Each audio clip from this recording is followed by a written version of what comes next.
David Stockdale here, 1-3, from Wycombe Wanderers, and you're listening to The Wycombe Wanderers Show. Welcome along to the latest episode of the Wycombe Wanderers Show. I genuinely haven't. I've forgotten how many we're on to now. 1-3? Yeah, possibly 10. It's more than 7, but 7 is a brilliant number because it's the number of home victories consecutively in a row, and the sun shone on Saturday. It's a record. It's very exciting. It really is, yes. I shouldn't think many clubs can claim that, can they? No. You'll never sing that. 7 home wins and musical instruments are banned. Topical. Well, coming up this hour, we'll be catching up with manager Gareth Ainsworth. We'll be reflecting on that victory over Gillingham. We'll look ahead to the trip to Doncaster. We'll ask Bob, where is Doncaster? We'll also be hearing from... It's not Darlington, because you get those two muddled up. I do. I don't know what it must be, just they both start with D. I imagine they're not close together, are they, geographically or indeed football-y? No. It's like when my son asked me whether West Ham and West Brom was a derby. I liked that. The West Derby. The West Derby. No, they're not very close. Good try, 1 house point. Also, we'll be hearing from former striker Micky Nuttell, and we'll catch up with ex-director Alan Parry. Lots to look forward to. And I know that we said all of that in the run-up to last week's show, but then the musical instrument thing happened and we spoke to Matt Cecil instead, so that's why it's this week and not last week. Sorry, Micky, and sorry, Alan. Yes, but we'll more than make up for it this week. We will. Because fortunately, by some coincidence, Micky actually mentions Alan Parry in his clip, saying that he used to get his boots on, as not many directors at many football clubs do, I imagine. Indeed. And Alan Parry said it's to make the players look better. Yes. And now I think we realised why Alan does commentary rather than actually plays. Absolutely. So all that's to come, but first we'll start with that fantastic win against Gillingham, because if I recall correctly, in last week's programme, we were fairly optimistic, I think, weren't we, in sort of predicting 3 points at home again. We were quite optimistic, but then you hear what Gareth has to say, and of course, he was very much, we can't underestimate them, and Steve Evans will get, make sure that they're up for it, which actually, I think, probably proved to be slightly incorrect, because I think they were probably the worst team that we've played so far this year, and you just think, oh dear, yeah. But at the same time, we should not let that dismiss our contribution to the game, because we were rather good, I thought. No, definitely. I'm really pleased for Gareth, not the manager, Gareth. Indeed, well, Gareth with an A. Always pleased for Gareth as well. Not Gareth with an E. No, because he's doing rather well, isn't he? He is, yeah, indeed. Scoring after 2 minutes. And then Brandon Hanlon, another one, who we said last week is doing rather well and is really doing rather well, putting us 2-0 up. And at that point, if you were like me, you probably were thinking, oh, goodness me, maybe we'll get into double figures this afternoon. Well, that didn't quite happen, but even so, it was still very entertaining. And Gillingham missed a penalty as well. Because there seems something really rare and exciting about scoring so early in a game. Yeah, well, and I think that's the thing, though, isn't it? Is that you score too early in a game, and you do then start thinking, oh, I wonder what our record score is. And yes, and that thought, it never comes off. When you think that thought, it never then happens that actually you score lots of goals. So I made the mistake of thinking that. And that once Gillingham got that penalty, I did think, oh, goodness me, why does this keep happening? That actually, we go 2-0 up and then we concede. But clearly the Gillingham player decided to see how far he can boot the ball. Slightly misjudged the height of the crossbar. Indeed, you might imagine. it was a slightly Wasps type, retro incident, wasn't it? Well over the Valley Terrace, and so we survived, and saw the game out fairly comfortably, really, after that. Because there have been games in the past, obviously, where the team is 2-0 up, and then you concede, and it's 2-1, and then you're thinking, oh, Charlton this season, Accrington Stanley, Shrewsbury, we've had it quite often. Fantastic that we've hung on and that we've won those games 2-1, but it does make rather uncomfortable viewing. And clearly, particularly, no disrespect to Gillingham, but because they were quite so poor, had they been in with a shout of getting a point, that there would have been no justice whatsoever. So it was quite good that they missed the penalty. No, definitely, and a really good, obviously, must be atmosphere after such a fantastic home run, as they might say. I thought it was really good atmosphere, and again, without wishing to go over the sort of ins and outs of Drumgate as possibly it's becoming, but it was definitely noticeable that actually there almost seemed to be more noise coming from the Valley Terrace, because fans were allowed to naturally chant and start coming up with songs. And the one trouble with having the drum is that actually it very much dominates everything. And so if people want to start their own chants, they can't. I completely appreciate the effort that the drummer went into doing drumming, but I did think actually the atmosphere was better on Saturday without the drum. I think really nice as well that it was covered in such detail on last week's show as well. Nice to have addressed that. Yeah, absolutely. We have addressed that. But it's not now going to become a show about drumming in the way that it becomes a show about either dog leads or soft closing toilet seats. No. We have to get those references in. Absolutely. If you've just tuned in and wondered why we're talking about you need to listen to previous shows. Although you said you've done some research about you've got a contribution. Well, no, it wasn't research. So I happened to notice the other day in the upstairs bathroom that we have at home, which for reasons I don't go into that often, and I discovered that the toilet seat in there is a soft closing toilet seat. Ah. I had no idea that we owned one. I was sitting here saying to you I didn't even know what they were. Actually, we have one at home. Don't have one in the downstairs toilet. Don't know why that is, but we do have one in the upstairs toilet. You should probably action that. Yes. Have them in both, or not at all. Well, at the same time, I'm waiting now until they do have them in the club shop so that we can have a Wycombe Wanderers loo seats. It's definitely a thing that should be explored, I think. I think the swan would look very good on the front of a loo seat. Yes, but really, getting back to the football, as I suppose we probably should, really nice as well to be joint top of the table as well. Indeed, yes. Slight shame that Burton couldn't at least get a point against Plymouth to put us top on our own, but we'll take being second. Thank you very much. It looks absolutely wonderful, the table. Obviously, a couple of teams below us, Wigan and Sunderland, both have played one game less. But that's about it. You know, everybody else on 11. Plymouth obviously on 12. So, yes, we have a game in hand over them. And, you know, looking promising. And again, I know Gareth will say that we definitely shouldn't underestimate them, etc., etc. But the fact that our next game is away to the team who are currently bottom of the table, I think definitely gives us cause for hope. A really special day at Adams Park. 7 consecutive home wins. A special day in other reasons as well. Let's hear the thoughts of the manager. Gareth Ainsworth speaking after the game. We really feel that we have this home advantage at times. You know, I'm not telling you exactly what I say to the boys, but we use this place as a fortress. You know, and yeah, of course, it's you know, teams do get beat at home now and again, but you look at the top teams and you hear these records of not been beat at home for 2 years and things like that. You know, your Liverpools, your Man Cities, and Man Uniteds, and I think that's key to success in a team. So being at home is important to these boys. You know, they always feel, especially this season, that we can achieve at home, and I think that we want to keep Adams Park for once as a real fortress and a real place that's difficult to come to. So I would back us against anyone at home, and I'm looking forward now to the next few games.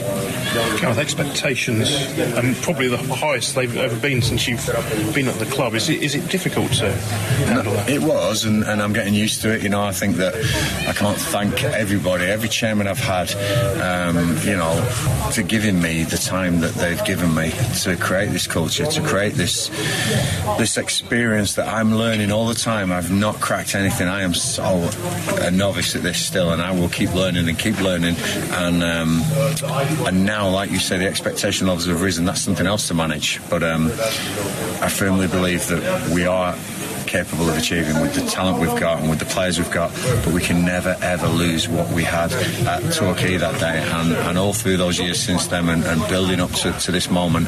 If we lose any of that foundation, we will be kicking ourselves, because that's what builds teams, and like I say, I'm really, really proud and really happy with the boys, and the boys have been brilliant today. They deserve all the credit, and I hope they get it. Have you got fuel in your car yet, or are you going to be cycling home? I've got a fuel in my car, don't worry about that. As I said, that was a coincidence that day. I'll take the plaudits, and if it encourages anyone else to cycle in, but please wear a helmet. That's my advice. I think some guy left his handbrake on the hill as well. There's a big. Maybe he should have cycled in and chained his bike up today, because he might have, he might have rolled into someone else. That could be costly, but I hope he didn't leave to the detriment of missing a goal. Gareth, one quick question about the start to the game today. That intensity that you call for, how deliberate is that? Yeah, because you blew them away. I asked for it. You know, I asked for an intense start, and it's sometimes difficult because we all will sit back on our laurels sometimes and think we're decent, and it's my job to keep inspiring them to get out there and have a fast start like that. We blew Charlton away in the first few minutes, and Lincoln, and I was similar to that. I wanted that in the vein of that, you know, and I think it's important to tell the lads and show the lads what they're good at rather than what they're bad at sometimes. And we're good pressers, we're very good, we're very structured, we're very organised, and we've got willing runners, and that's really important. So really proud of the start, but proud of the finish. You know, we started the game out really well too. Just a quick word on Naz, who sadly passed away last week. Yeah. I mean, condolences to his family. What are your thoughts? Well, my thoughts are win, lose or draw today. It's insignificant compared to what that family's going through right now. I was so pleased to be able to just go up to them, give them a scarf that obviously was close to him, and just, I mean, more strength than I've ever got, and I'll say that, you know, publicly, it's an amazing strength that family's showing right now with the loss of the dad and the husband, and if that can go any way in easing their pain, then I hope it does. But there's two strong boys there, and I'm hoping that they'll take solace from that. Their dad would have loved that today. Really nice to hear from Gareth, and also obviously his first thoughts, not on the football itself. Yeah, absolutely. I know we say it a lot on this programme, but you realise how well actually Wycombe Wanderers do things such as what they did on Saturday for Naz. Gareth particularly, you know, is such a good ambassador for Wycombe Wanderers. You can't imagine some managers doing what he actually did, going over, speaking to the family. He does it so well as well. You know, we are very, very lucky to have Gareth. We're very, very lucky to have the people that we have looking after and being the custodians of our club. And, you know, once again, as they did with Teresa, as they did with Sandy Durban, you know, they are so good at remembering fans who have passed away. And so many other aspects to the club as well, which people perhaps don't get to hear about. There was a special VIP day that they'd given to Chris, who was a member of Bucks Mines team, and for the work that he does. And it's so fantastic to see on social media that the video of him really enjoying his day out, and really kind of special feeling to be given that just to spend the day at the club. Yeah, and again, great to see that actually that they support the mental health causes, that they've again spoken so well about that in the past, and about the importance of good mental health. And you can just tell by some of the things that Gareth said, and Dobbo as well, that actually it is a very important part of the club. We're not one of those clubs that just pays lip service to these things, that actually, yes, they take the mental well-being of not only the players but the staff, and by association, I think the supporters as well. They take that all very, very seriously, and again, they do it so well. They're not one of these clubs that just, you know, sort of maybe puts up a slogan or a banner or something like that, and then thinks, oh well, yeah, we've ticked that box. If Wycombe Wanderers do something, they actually put their heart and soul into it.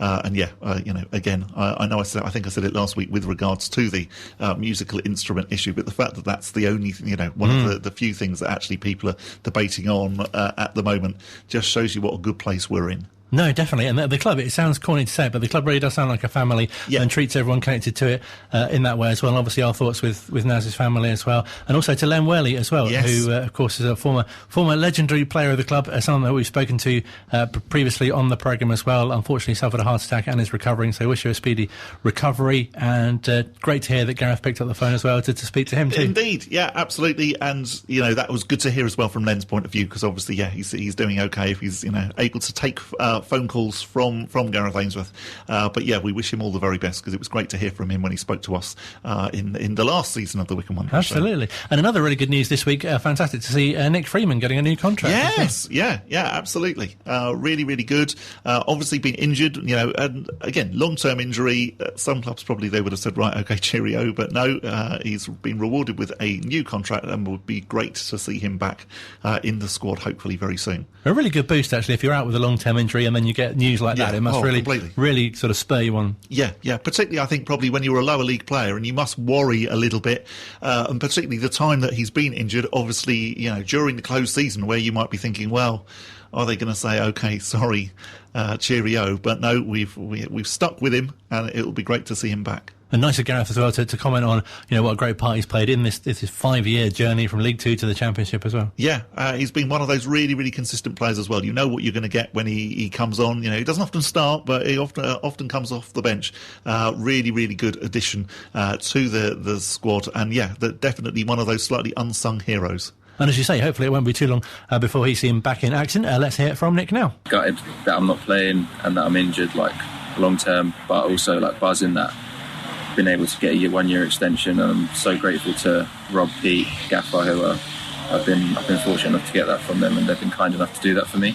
Let's go back a year then. You've been part of this journey from, really the bottom end of League Two up into the Championship. You must have been so proud as a player to have reached that level with your teammates around you, knowing what a big part you played in getting there. Oh yeah, that was amazing. Probably that Wembley day was probably one of the best nights of my life. To be here 5 years ago with all these lads, and we've got to the Championship, considering we were Little Wycombe at the time, was just like a dream come true. We just defied all odds, and it was just the best. Let's talk about the injury, because obviously a real hammer blow, and I guess you've been here a long time. You've seen players, you're very close to Darius Charles, who themselves have gone through long injuries in their careers, and does that kind of experience from those teammates around you help kind of get to grips with the situation? Yeah, lucky enough, I've had a lot of people to talk to at the club who have been through that kind of injury, so they've been supportive with me and let me know how it's going to go and what I need to expect from it. And it's been easier than it should have been, and I've been lucky. There's nowhere else I would have had this injury than to be at Wycombe, with such a great squad, such a great changing room staff who've just been there for me right from the start, and I'm honestly flattered by it.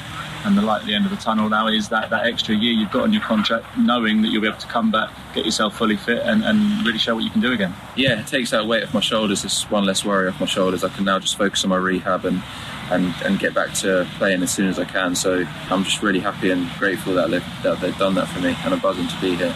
And I know you'd love to be out there on the pitch, but in your absence, the boys are doing an incredible job, aren't they? What a start to the season it's been. I expected that, I'll be honest. The squad we've got now is probably the best I've seen it since I've been here. We've got literally everything you need in a squad to go where we want to go to, and there's no surprise on how good we're doing at the minute. And we just spoke before we came on air about the fans and the support that they've shown you down the years as well, and I know they'll be really pleased to know that although there is this injury hurdle to get over, they're going to see Nick Freeman in a Wycombe shirt again, and you must be so pleased for their support down the years. Yeah, they've all been amazing since I first joined, the most welcoming fans I've ever come across. And when it's going tough, when it's going great, they're always up for us, they're always there for us, and it's a great support base here. Nick Freeman speaking to Matt, and obviously we wish him a speedy recovery. That's Nick, not Matt. I don't think Matt needs a speedy recovery, but if he does, we wish him one as well. Next part of the Wycombe Wanderers show, we'll be hearing from Micky Nuttell, former forward. We'll catch up with Alan Parry a bit later on, and hear more from Gareth Ainsworth here at Wycombe Sound. Online, on Radio Player, and on 106.6 FM. This is Wycombe Sound.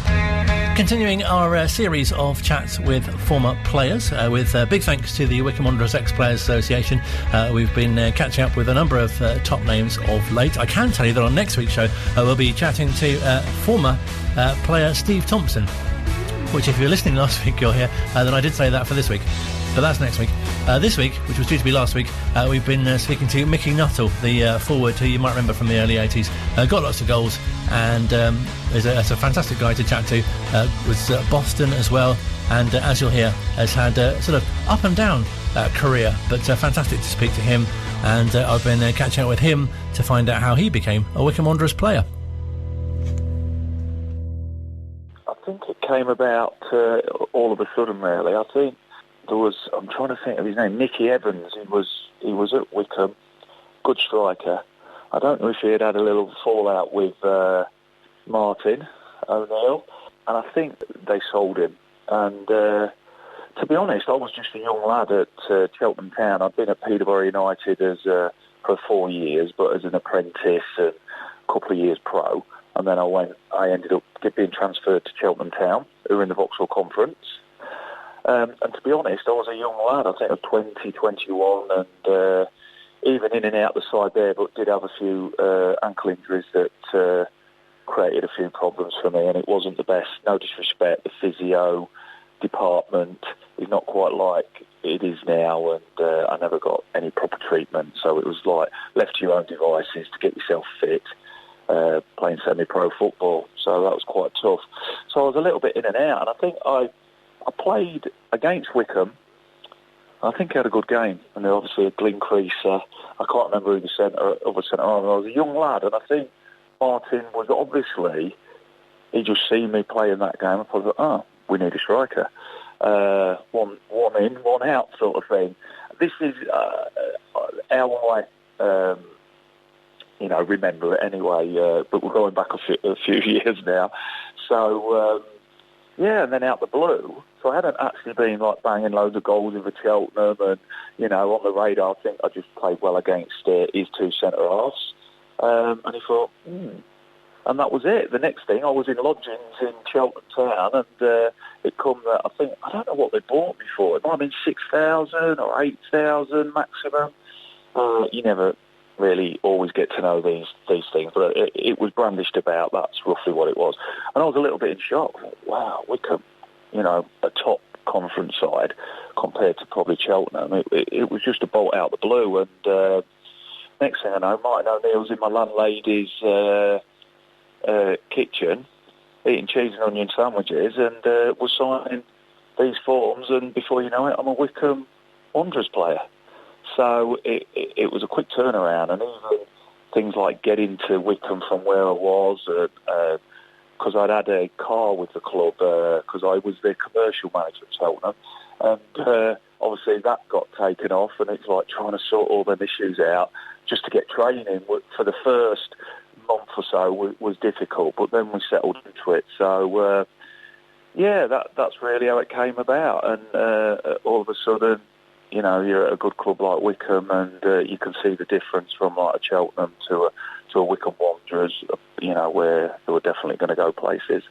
So you mentioned it was a while ago. I think it's pretty much about 30 years ago. Does it feel like a long time ago? It does actually, but then again, you still speak to the boys on a group chat, all them lads from that era, and we met in London a few times, obviously with the COVID stuff that we haven't been able to do it, so we're a little bit frustrated. But we all keep in contact with, lots of laughs and jokes flying about as they are on these group chats, and it's just good to... Well, when I did it for the first time, because I never really went back for anything. I know the lads, obviously, they went on to play at Wembley and all what they did, get into league football, but I didn't last that long, if you know what I mean, at Wycombe, and they definitely never see the best of me, and I was very young. And then I had a Keith Scott who obviously ended up playing in the Premiership for Swindon that I was competing with. So it was a difficult chore, but, well, not a chore, it was a pleasure. But to have even said I was there probably, 18 months it's still a big part of my career and the learning curve. People like Martin O'Neill, and when he used to bring John Robertson into the dressing room just to sit there, and I don't know whether it was to frighten you or to inspire you, but I'm sure it was inspiration, especially for people like Steve Guppy and that. Just to remember that, and then to talk to people about it, of what you actually did, even though it was only a non-league career, it's still a feather in your cap, I think, just to say that you've had them experiences. When a lad like Scotty, and then ends up playing for Swindon in the Premiership, you realise that at least someone who took your place, he went on to do something. It wasn't any old body, and obviously I'm sure the Wycombe fans obviously still remember him, because obviously he scored at Wembley against Kidderminster, which I was involved in, but in the end I didn't play in the Wembley game. That must have been great to be part of the group, though. It was great to be part of the group, but obviously disappointing, because, no disrespect, they looked after us fantastically. We went to Burnham Beaches, trained just like what probably England do, or the top teams do on the FA Cup day. And, treated fantastically well. You trained in the morning. We didn't know the team. And then you got the old, I can't remember exactly. I know what Martin spoke to me. And there was me and Smudgy Smithy, because I don't know how many subs they were allowed. And we didn't get picked.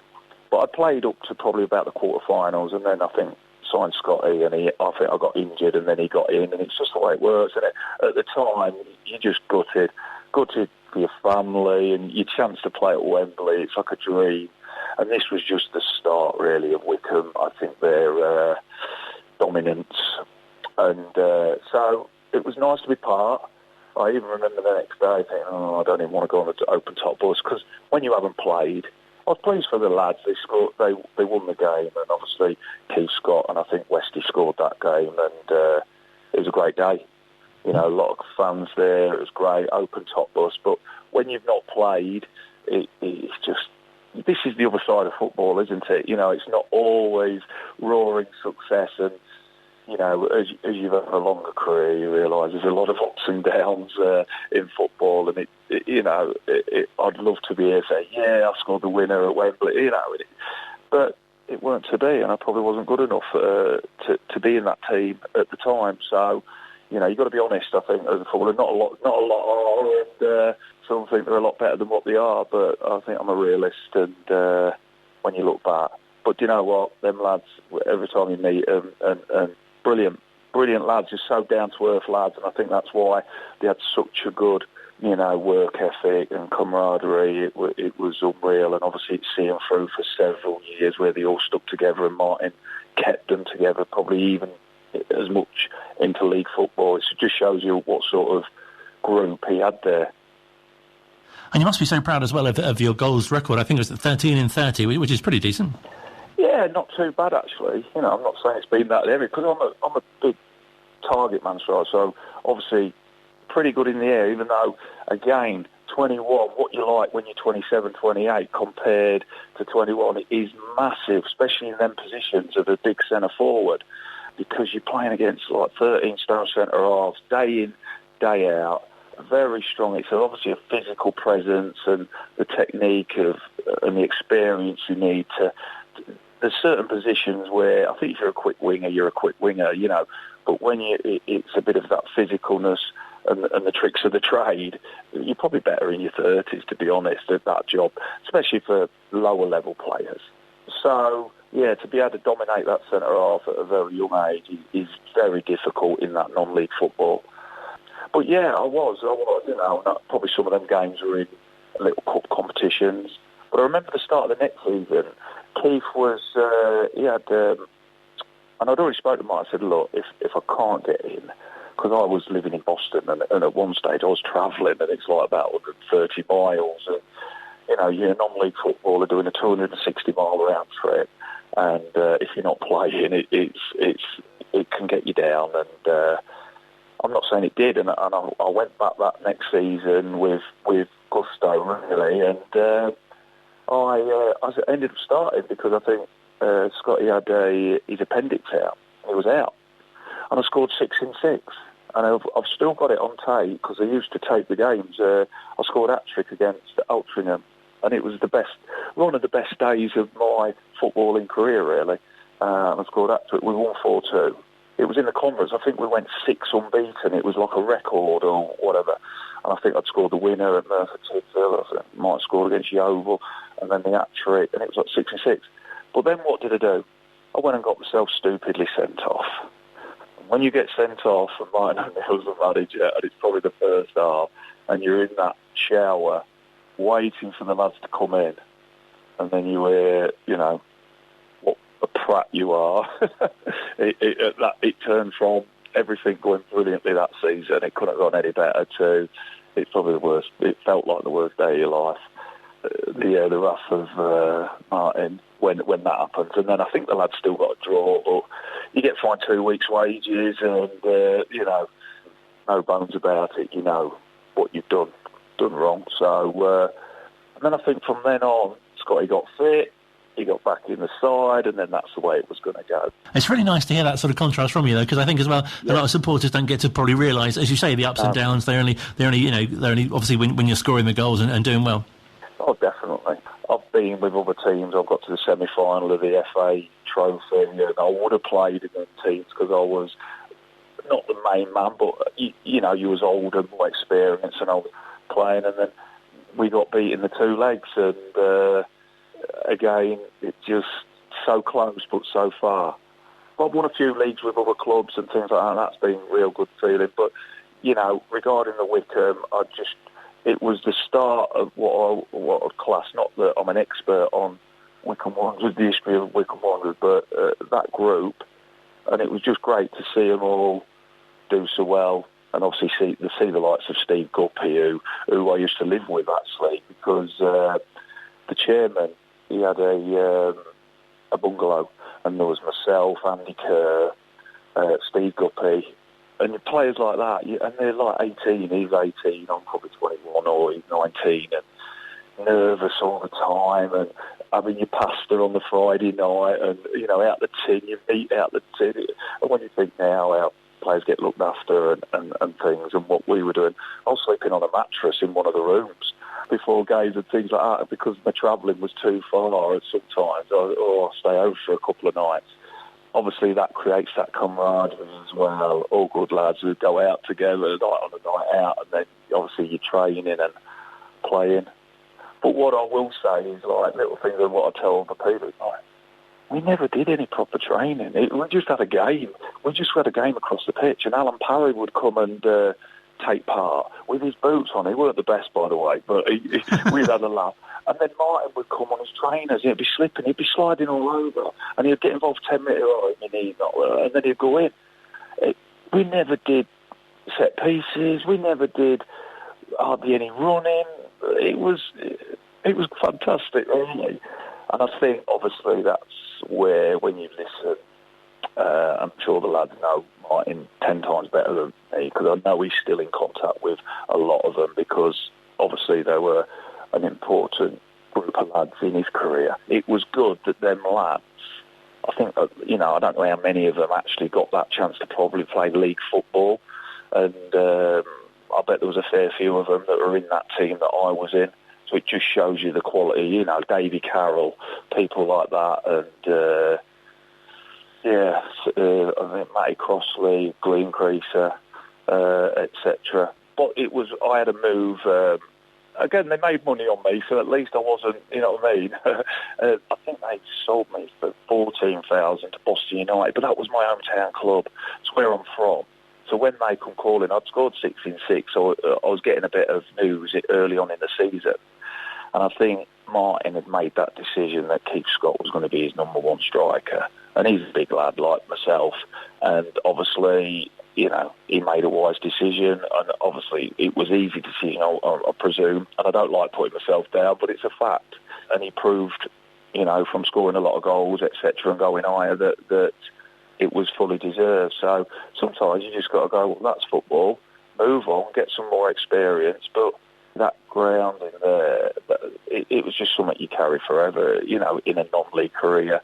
It's like, I would say, I love playing for my hometown club, Boston United. I won a league with them, a league title, etc. And I played for Rushden Diamonds, who was quite a big, we were at one stage like the Man United of that lower level football, really, because of all the money that Max Griggs had put into, the Dr. Martins Airwear guy had put into the club. But, you know, I would say Wycombe is the best club I played for, with the best players, the backroom staff and everybody that were there.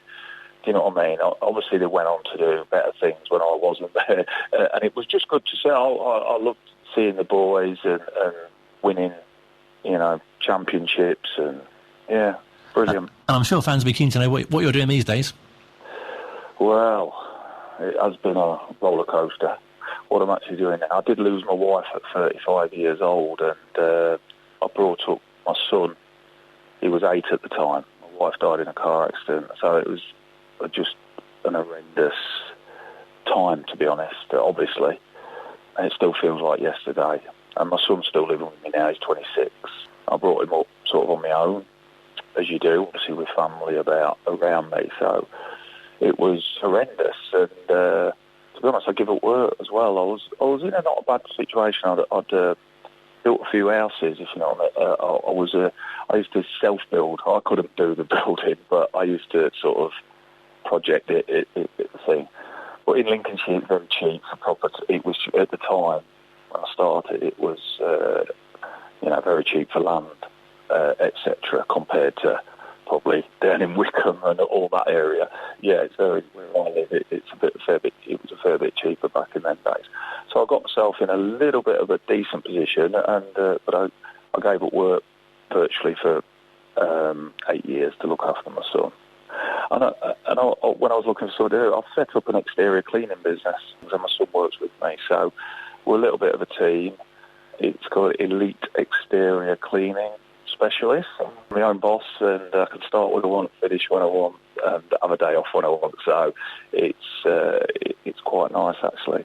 I've done some football coaching as well. I was coaching at Boss United Academy and the youth team, and etc. And I probably could have been involved in some lower league football coaching. I've had little bits. I do like striker training. I love coaching young lads.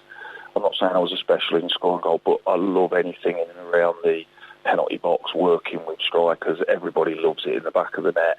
You know, kids will never get bored of it. There's so many things you can do. And I did actually have a little striker school, and I just haven't pushed it. And but now Boss United have just built a brand new stadium and a new 4G pitch, so it's going to give us an opportunity to probably start that up again with some decent facilities about. Really pleased to hear from Micky Nuttell, and as mentioned, Steve Thompson will be on the show next week. Online, on Radio Player, and on 106.6 FM. This is Wycombe Sound. Still to come, and the final part of the Wycombe Wanderers Show. It's the final part already. We'll be hearing from manager Gareth Ainsworth, who caught up with a little earlier on today, looking ahead to the Doncaster game and finding out the feeling on the training ground this week after that fantastic run of 7 league wins at home, which culminated in that victory over Gillingham on Saturday. That's coming up a little later on. We'll be giving you a bit of a sort of news, if that's the right word, on how Wycombe Wanderers women are getting on as well. But first, I've also been catching up with club director, or former club director I should say, Alan Parry, who had a long association with Wycombe Wanderers and still obviously a big supporter of the club, but been finding out how he first started following Wycombe Wanderers, which was a long time ago.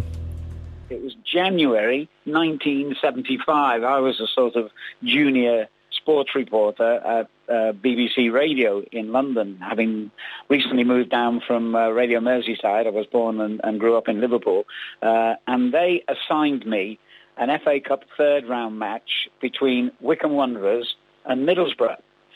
And I have to be honest and say I had never heard of Wycombe Wanderers. I had no idea where the town of High Wycombe was on the map. I had to check that with a colleague.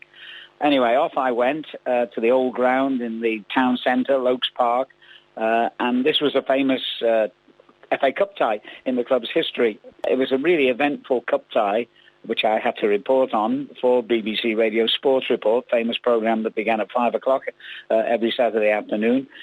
And I got such a warm welcome from everyone at the club. I thought to myself, you know, this is a club I'd like to get involved with. I was living quite locally at the time. Brian Lee was the Wycombe manager, iconic figure in the club's history, and he said, well, you know, when you're not working, feel free to come along, join us in the boardroom, enjoy our hospitality, which I did, and it all sort of grew from there, really, eventually becoming a club director for some 20-odd years, and it's been a really big part of my life. And, you know, I love the club from top to bottom, and it's been a very eventful 40-odd years following them all over the country.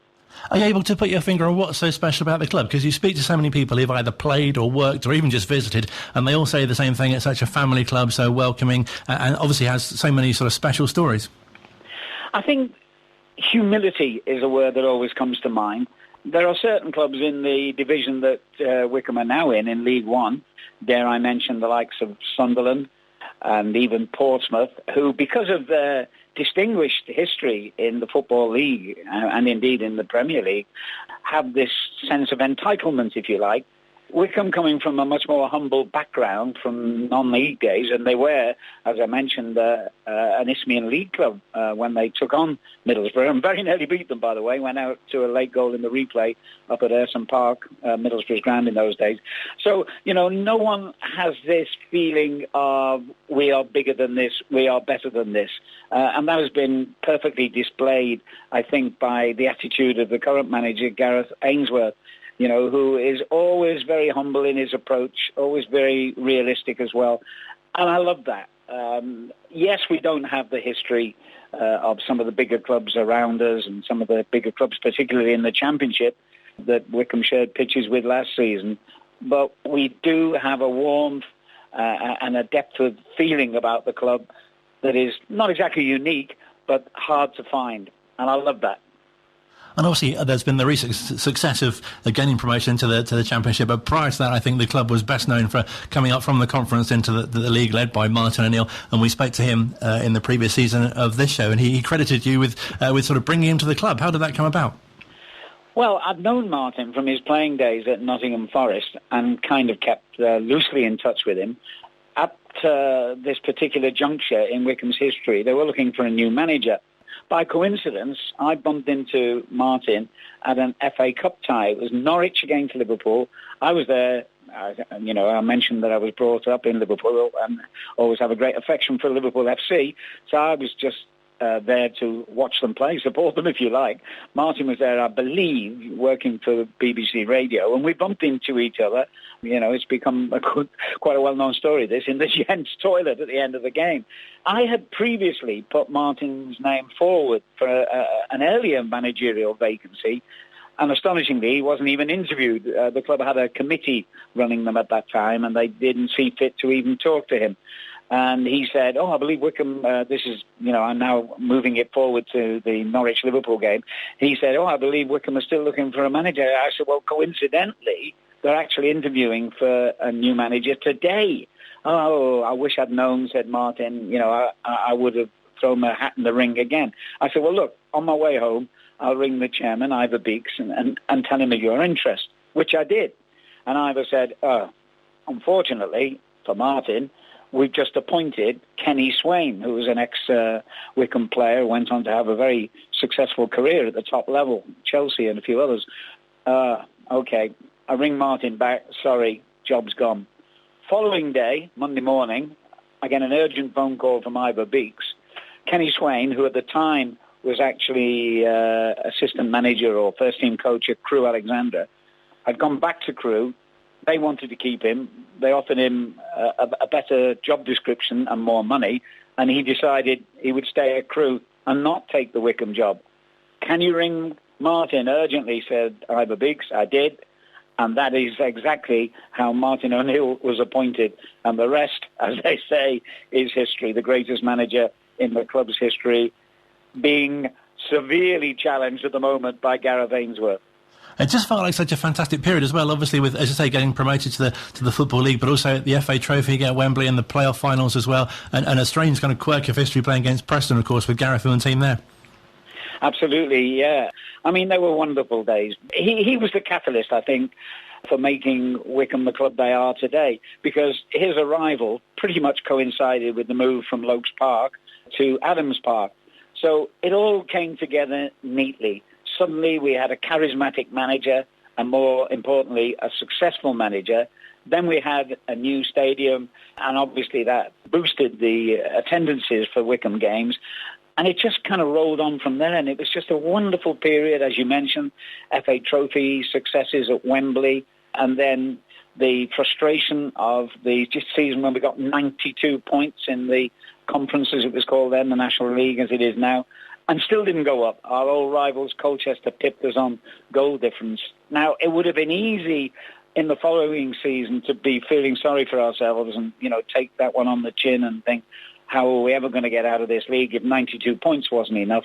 But Martin made sure that mentality did not pervade the club, and particularly the dressing room. And then we did go up in glorious style, and suddenly there we were, rubbing shoulders with, some very famous clubs, playing our first ever Football League game at Carlisle United, and we've now become a very well-established club in the EFL with a lot of promotions to our name as well. And it must have been great as well, but I guess challenging at times too, to be a director of the club, but to have such a kind of pivotal role in it. Because I guess fans would just see, they'd see the director's box and they'd see people in ties, and as you say, they're in the boardroom. But I guess you're not too sure what goes on behind the scenes, but it must be great to have that sort of role. I was persuaded to stand for the directorship, and I did so on the basis of, as you mentioned, there are three, I think, distinct parts to most football clubs. There's the fans, obviously, the players, and the boardroom. And I said I would love to bring together these three factions, because there's a separation there that leads to animosity, let's face it, on occasions. The fans think the board are all, as you say, sitting there in the director's box quietly in their suits and ties and enjoying a nice meal beforehand and free drinks afterwards. The players usually aren't that interested in matters going on in the boardroom. So that was my objective. Didn't entirely succeed, I remember, but I tried my best on that basis. And then, obviously, with my media background, I was able to help the club in many different directions that way by using my contacts in media and indeed in the football world to, well, on some occasions help get loan players in and help to get televised and broadcast games, which are very lucrative to the club. So, yeah, it's been an interesting journey and it's not over yet. Must be really nice as well to reflect on the different managers, because we seem to have been so lucky in the calibre of manager that have been able to attract to the club. Obviously talking people like Peter Taylor and John Gorman after their success, but also managers who've gone on to do so well, often at Aston Villa, but also other managers as well, going on to like Laurie Sanchez as well, doing well at the club, but then also doing pretty well at international level too. Yeah, and as I mentioned, without patting myself on the back, I had a part to play in all that. I was one of the board of directors who would interview prospective managers, and I used to put names forward from people who I knew had success in the lower divisions, and I knew were good guys, and I knew would fit, you know, the requirements of Wycombe. Not all of them were appointed, I have to say. Not all of the appointments that were made did I agree with, I would also have to add. But yeah, we've mentioned Martin O'Neill. I also played a part in John Gorman arriving. He was another guy who I had known for many years. I think most Wycombe fans would agree that John's style of football, his philosophy, produced some of the most entertaining matches and some of the very best technical players that Wycombe fans have seen over the years in the EFL. I'll be honest with you, I wanted John to get the job when the job went to Tony Adams. Nothing against Tony, but I did point out to my fellow directors that Tony Adams had played something like 800 games for Arsenal, 80-odd caps for England. You know, everything that he had experienced in football had been at the elite, the very highest level. And at that time, we were struggling near the bottom of the table. What would he know about rescuing a team, you know, that was facing the possibility of relegation from the lower divisions? He'd probably hardly ever seen games at that level. Anyway, an uneasy compromise was reached. Tony Adams was given the manager's job. I was asked to plead with John Gorman if he would come in as his assistant. He was initially reluctant to do that. I did manage to persuade him. It didn't work. It was an unhappy marriage with two football men with very different philosophies on how the game should be played, and John departed after a few weeks. But, you know, he was enormously popular, John, with the players because of his coaching methods and the type of football he wanted to see played. And as I've mentioned, I think Wycombe fans would agree that it was an outstanding period in the club's history, only derailed, of course, by the sad death of John's own wife and the terrible accident involving a young Wycombe player at that time. We were flying in the league. I remember up to Christmas we had a big lead. Then those two deaths occurred and just everyone was distracted by it for obvious reasons. Mark Pyler was a very popular lad in the dressing room. And, you know, we tailed away that season and John subsequently left. But I don't think you'll find many Wycombe fans with a bad word to say about John Gorman. Definitely not. A fantastic period in the club and great to hear from Alan Parry and his thoughts. Bang up to date now, though, with the current manager who spoke to us this morning at just before training, reflecting on that fantastic run of 7 league wins at home with a brilliant victory over Gillingham on Saturday.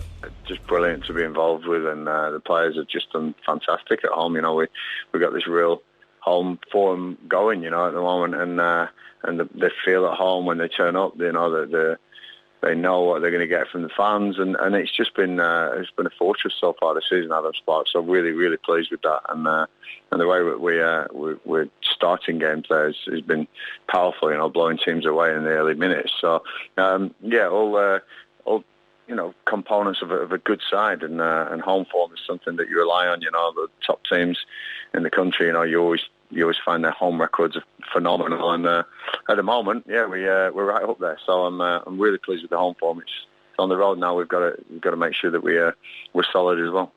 I know you're really noticing a progression each week with the team. Yeah, definitely, and you're going to get that with new signings fitting into the team, Brandon Hanlon, Sam Vokes and Josh Scowen, but he's been here quite a while, so Sully Kai, we've got to get these players playing the way that we can play, that and the culture and everything they fit, and yeah, just really, really pleased with everyone who's coming, all the new signings, the young boys as well, and the way we are attacking teams and going at teams. I think it's a real joy to see. We're working it in training. We've still got plenty to work on, but some of the stuff that we work on now is coming off, where it's not just off the cuff stuff. It's actually planned moves, and when you see them coming off in games, it's really nice to see. And a real testament to the strength of the side as well, to have the game on during the international break. And does that differ in terms of your preparations during this week as well, or do you do the same sort of things as if you had all the players back? No, you've got to adapt, That's one of our big strengths. I think over the years we've learned how to do that, me and Rich. And that was a big decision for me to put that game on last week. Obviously with Sully and Darryl going, and TJ, although TJ was deemed to get more fitness back here, which was a good move from Gibraltar. So it was a big call, but the right call, because momentum's important as well. And I think we've shown the depth now. For once, days gone by, there's no way we could have played that game with two of our starters missing, and I think we've shown the depth of what we can do. So really, really pleased. Looking forward to seeing how deep we can go when we go into the season, and you get the obvious suspensions, injuries, and fixture congestion. So all teams are going to have it. We're hoping that we're as deep as everyone in this league, or the best teams in this league, and we can turn around players without weakening the side. And obviously, really nice to come out of the international break level on points with the leaders as well. Yeah, it's early days, So. There's a long way to go, but I think we're coming up to a quarter of the season gone, which would be great to be in and around the top end of the table. Got to do it 3 more times, and that's what I'll be saying to the boys. We've had a good start, but that's all it is, and we've got to maintain that. But like you say, the depth and things like that is all pointing towards us having a sustained challenge this year. But I guess conversely, you're taking on a team this weekend who've not had such a good start. But I guess that's something that I've spoken to many colleagues who said, especially in League One, the league position, as you say, especially early in the season, it doesn't really dictate form or how a game's going to go. No, not at all. Doncaster Rovers are a big side. They've got some real good players in there, and finding their feet as well. They beat MK Dons last week, which is a big scalp for them, and they've tinkered a bit with their style, so we'll definitely be wary of these. And Rotherham on Tuesday. There's 2 big games coming up then, and we're taking them both as serious as each other. There's no way that just because Donny are bottom and Rotherham are up there with us, it's 2 different games. You cannot take anyone lightly in this league, believe me. Whether it's 24th in the league or top of the league, we've got to approach it with the same intensity, the same professionalism, and we will. And as you say, it'd be great to sort of match the home record away as well. Yeah, we've had a loss away from home with the Sunderland defeat. That was a tough one to take, and then the MK Dons one, obviously, with 10 men, we could probably look for an excuse there, but we definitely want to get this away form on track. I think in the early years, I was renowned for great away form. We seem to be playing better away from home, but I prefer it the way it is. I prefer the home form being the building blocks of everything. And if you can pick points up away from home, anything else is a bonus after that. So not getting beat away from home is key, as long as you're winning your home games. And just finally, we spoke to Alan Parry this week about his long association with the club, and he was talking about how special it was and the humility of the club, and that's not been better displayed this week, obviously, with your tributes, whether it's a supporter who's passed away or on the eve of World Mental Health Day, a member of Bucks Mind was given a VIP day out at the club, and also you telephoning a club legend as well who suffered a heart attack. You must be, obviously you say that you're always proud to be the manager, but you must be so proud to be leading a club like that. Absolutely. So for me, that's normal. It's not anything special that we do. That for me is normal, and that's the world I live in, and that's important to me. I think that I was amazed to see my phone call to Len get highlighted, because for me that's a normal phone call that anyone would make. Maybe in the days we live in, things get lost a little bit, and things become more special than they should be. But I will run this club the way I feel, the way my values are, and if it's the right thing and we're getting praise for it, then brilliant. But for me, that's how it should be anyway. It's not an extra special effort, and that's Wycombe through and through. I think as long as we can keep these values that the club has got and we've worked on for so long, we'll be in good stead, win, lose or draw, and as you rightly said, I'm very proud to be the head name at this club. But believe me, everyone plays their part. It's not just me, and that's Wycombe Wanderers. And you still get to fit in a game yourself on a Sunday? I do, yeah. I'm still sore today, and it's Thursday, so I don't know if I'll be playing this Sunday. I think the body had a shock. I think my body had shut down and semi-comatose itself away from football, so I think I've shocked it back into action, and there's some muscles aching that I didn't even know I had, so I might have to take a week off. Well, we're up north anyway, so I'll be looking at the week after maybe to ease myself back in, but 90 minutes after 2 years out might not have been the best idea. Really pleasing to hear that Gareth struggles. It's still not quite recovered by Thursday. That is encouraging. I must say all the best to Gareth and the team, of course, for this Saturday away to Doncaster, and as mentioned, of course, as well, Tuesday night away to Rotherham. A quick mention to for Wycombe Wanderers ladies, who lost against Woodley. They're back in action this coming Sunday against Cheshire United in the Bucks and Bucks FA Cup, and then next taking on Herne Bay in the third qualifying round of the Women's FA Cup as well. Back next week, Bob and myself on the Wycombe Wanderers Show, talking to Steve Thompson, honestly, and lots more as well, including hearing from Gareth on those two games, as Wycombe Wanderers doing well in League One, of course. So we'll be charting their progress. There'll be a podcast version of the show available from tomorrow as well. So if you're not listening to it now, then you'll be listening to it at your leisure. Make sure you don't miss that. The Wycombe Wanderers Show back at the same time next week, 7 o'clock, here at Wycombe Sound.